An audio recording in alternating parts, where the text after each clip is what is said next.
Paradoxo da onipotência. Um ser todo-poderoso, tipo Deus, poderia criar uma pedra tão pesada que nem ele conseguiria levantar? O dilema surge porque as duas respostas parecem limitar o poder desse ser. Se o ser pode criar a pedra, ele não consegue levantá-la, o que quer dizer que existe algo que ele não pode fazer. Isso implica um limite ao poder, contradizendo a ideia de ser todo-poderoso. Por outro lado, se ele não consegue criar tal pedra, isso também mostra uma limitação, já que ele não consegue fazer algo que deveria caber na onipotência. Cérebro de Boltzmann. O cérebro de Boltzmann é um experimento mental que sugere que, dado tempo suficiente, um cérebro autoconsciente poderia se formar aleatoriamente no universo por causa de flutuações quânticas. Esse cérebro hipotético teria memórias e percepções de realmente viver numa realidade toda organizada, mesmo sendo só um evento aleatório e temporário num universo caótico.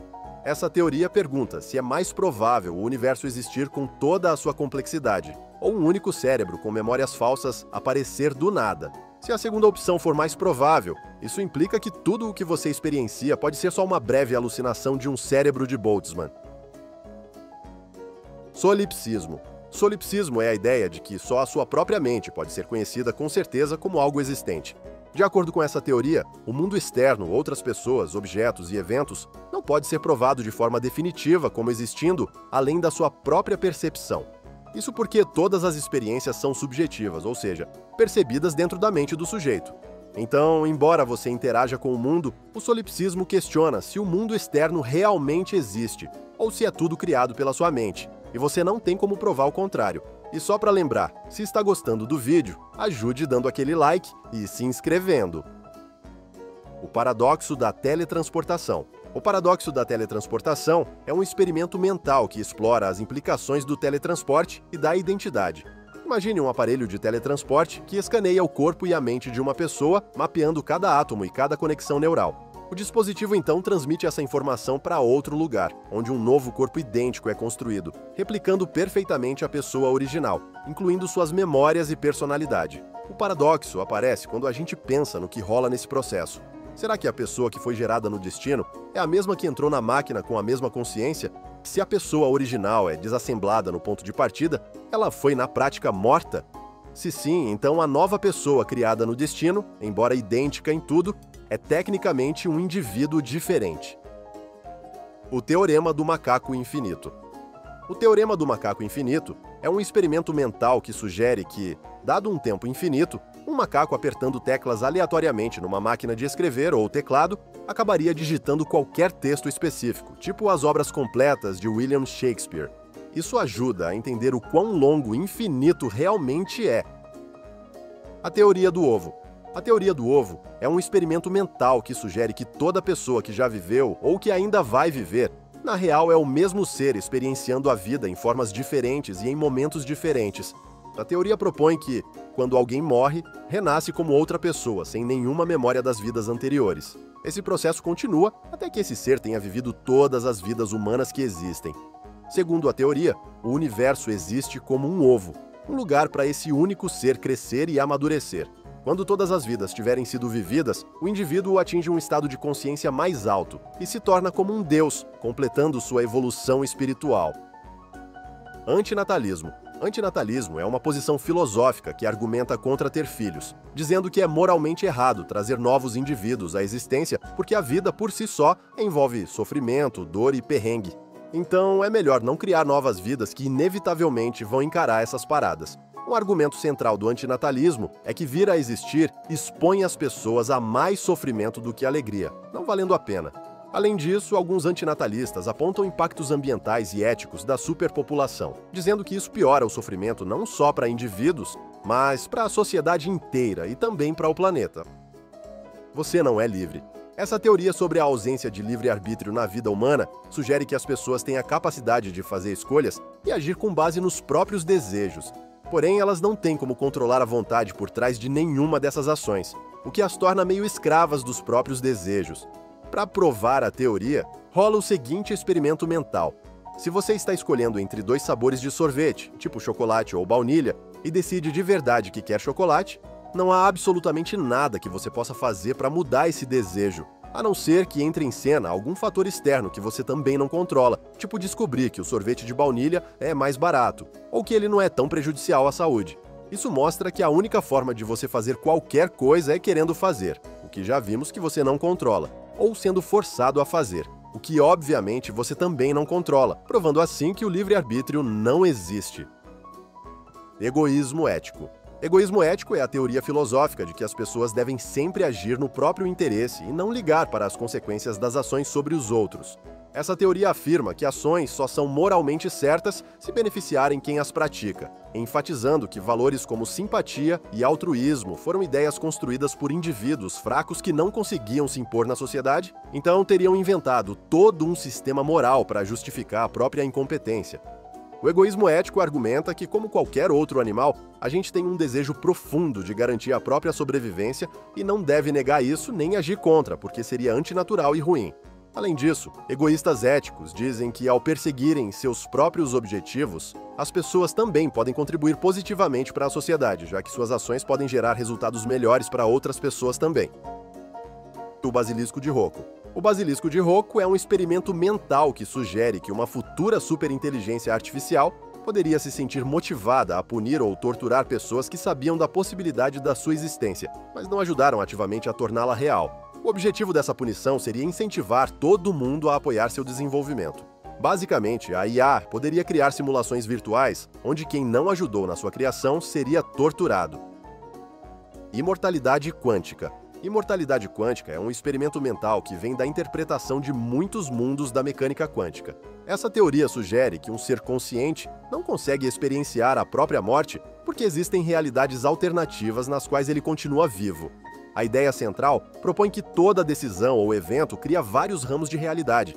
Em situações de risco de vida, sempre vai existir pelo menos uma versão de realidade em que o indivíduo sobrevive. Portanto, diante do perigo, a consciência do indivíduo só percebe resultados em que ele segue vivo. Como resultado, a imortalidade quântica implica que as pessoas se perceberiam como imortais, já que nunca podem experienciar a própria morte. Zumbis filosóficos.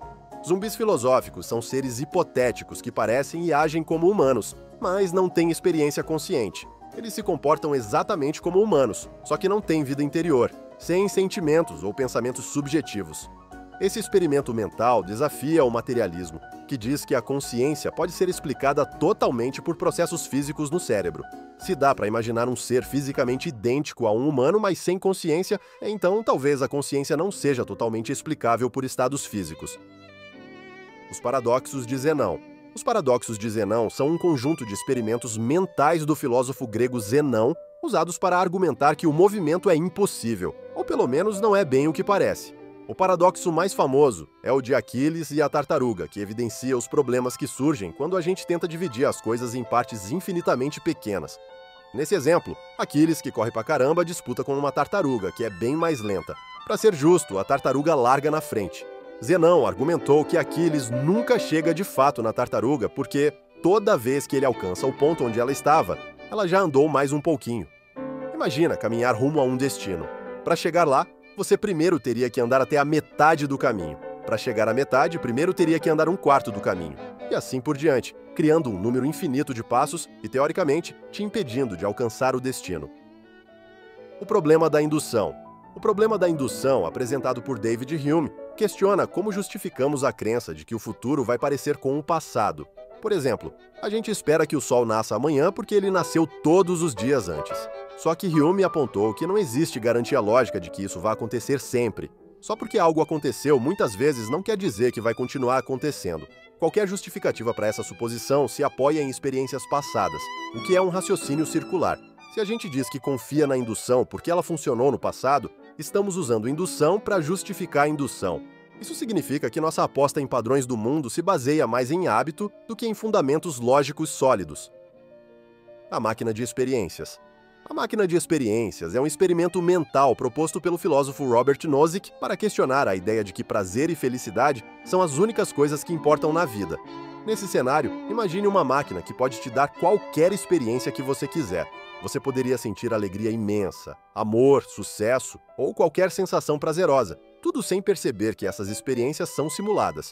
Nozick pergunta se você toparia se conectar a essa máquina pelo resto da vida.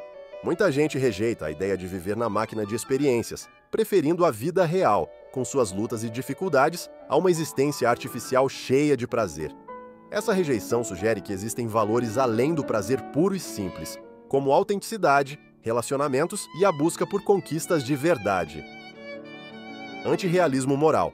Antirrealismo moral é a visão filosófica de que não existem verdades ou valores morais objetivos, independentes das crenças e opiniões humanas. Segundo essa perspectiva, frases morais não descrevem fatos sobre o mundo, mas expressam nossas atitudes ou preferências. Por exemplo, se alguém diz matar pessoas é errado, um antirrealista moral diria que essa afirmação não reflete uma verdade absoluta.